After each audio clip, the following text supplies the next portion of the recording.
5 Disturbing Dark Web Encounters. 1. The Silk Road Saga.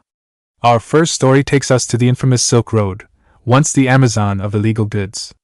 In 2011, a guy named Ross Ulbricht, using the alias Dread Pirate Roberts, created this online black market. It was like eBay for drugs, weapons, and other sketchy stuff.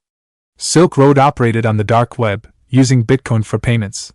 This made it hard for cops to track. At its peak, it had over 100,000 users and raked in millions. Ulbricht thought he was untouchable. But here's where it gets wild. Ulbricht didn't just run a website. He got in deep. When a user threatened to expose the site, Ulbricht allegedly tried to hire a hitman. He thought he was talking to a biker gang, but it was actually an undercover agent. The feds finally caught up with Ulbricht in 2013. They nabbed him in a public library in San Francisco, laptop open and logged into Silk Road. Talk about bad timing. Ulbricht got life in prison without parole. But Silk Road's legacy lives on. It showed how the dark web could be used for large-scale illegal operations. And it sparked a cat-and-mouse game between law enforcement and online criminals that's still going on today. 2. The Red Room Mystery. Next up, we've got a story that blurs the line between urban legend and terrifying reality. You've probably heard whispers about red rooms on the dark web. These are supposed to be live streams where viewers can watch and even direct acts of torture or murder. Most experts say red rooms are just myths.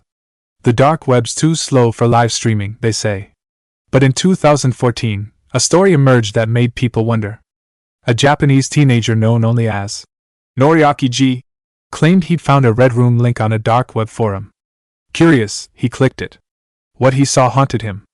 The stream showed a girl tied to a chair in a dimly lit room. Users in the chat were bidding on what would happen to her. Noriaki watched in horror as the winning bidder's commands were carried out. Freaked out, Noriaki tried to report it to the police. But when he went back to find the link, it was gone. The forum where he'd found it had vanished too. Was Noriaki telling the truth? Or was this just another creepypasta making the rounds? We may never know for sure. But his story added fuel to the Red Room rumors and showed how the dark web can blur the lines between fiction and nightmarish reality. 3. The Besa Mafia Scam. Our third tale is about Besa Mafia, a site that claims to offer hitman services. But this story has a twist. It was all a big scam. The site popped up on the dark web in 2016. Its admin, known as Yura, claimed to have a network of ex-military killers ready to take out anyone for the right price. Besa Mafia even had an FAQ section. One chilling question. Do you kill women? The answer. Of course, but some of our contractors might refuse. Here's the kicker. The Besa Mafia never actually killed anyone. Yura was just a skilled scammer, taking money from people twisted enough to want someone dead. But here's where it gets really messed up. Some of Besa Mafia's customers got tired of waiting and took matters into their own hands. Remember Amy Allwine from our intro? Her husband Steven tried to hire the Besa Mafia to kill her. When nothing happened, he did it himself. The Besa Mafia scam shows how the dark web can bring out the worst in people. Even a fake hitman site led to real-world violence. It's a grim reminder of the thin line between online fantasies and brutal reality. 4. The Cannibal Cop. Buckle up, because this next story is a wild ride.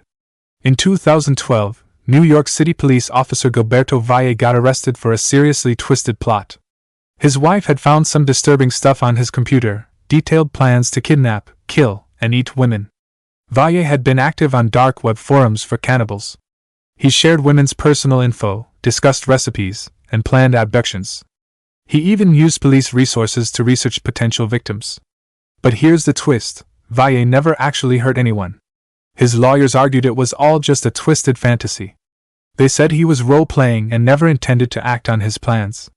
The case sparked a heated debate. Where's the line between thought and crime? Can you arrest someone for fantasies, no matter how sick?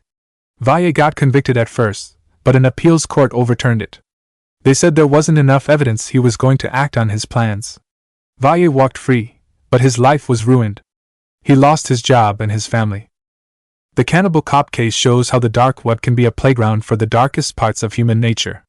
It also raises tough questions about online privacy and the limits of free speech.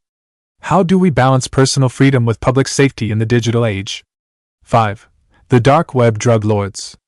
Our last story is about two guys who went from coding in their bedrooms to running a dark web drug empire. Steve Sadler and Michael Dutch met on a programming forum. They bonded over their shared love of coding and drugs. In 2011, they decided to combine their passions. They created a dark web marketplace called Utopia, selling everything from weed to heroin. Business boomed. Soon, they were raking in millions. But success went to their heads. They got sloppy, flashing cash and living large. Sadler even bought a flashy sports car with Shad 4X plates, not exactly keeping a low profile. Their empire came crashing down in 2014. The feds had been watching them for months. When they raided Sadler's place, they found a literal treasure trove, gold bars, stacks of cash, and enough drugs to stock a small pharmacy. Sadler and Dutch both flipped on each other, hoping for lighter sentences. They got 17 and 14 years in prison, respectively. Their story shows how the anonymity of the dark web can make people feel invincible.